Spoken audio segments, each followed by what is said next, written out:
One of the oldest tricks to turn something from moderately spooky to properly scary is to play with lights, usually by making them flicker. So let's look at how to make that happen. So I have to admit this whole thing is quite big, but it's for a very good reason. Each light has its own module, with its own clock and its own randomizer.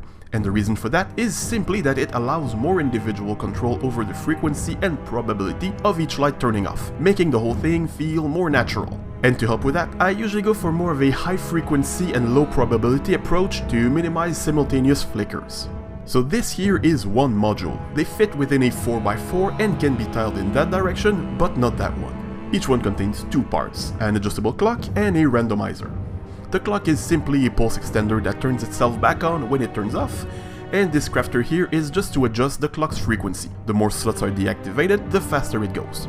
This clock powers this typical randomizer made with a dropper and a hopper pointing into each other, so here I put 8 different stackable items and one non-stackable item in the dropper, giving it a 1 in 9 chance. The probability can be adjusted by changing the ratio of stackable to non-stackable items in the dropper. We then read the hopper's content with a comparator and filter the signal through a 2-block long line of redstone with a repeater at the end, which then leads to this torch that powers the lights.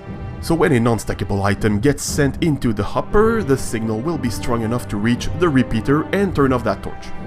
But do you know how to turn something from properly scary to absolutely terrifying?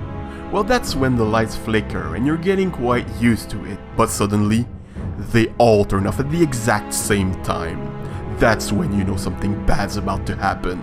And they don't just turn off and then all turn back on at the same time. No, they slowly and randomly turn back on, one by one. So let's look at how we can add that functionality to what we already have. For that, we will need to expand our modules quite a bit. So first we need to add this little circuit here to the original module.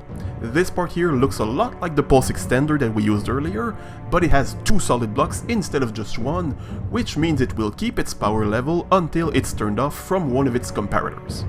So when it gets powered, it will turn the lights off and keep them off.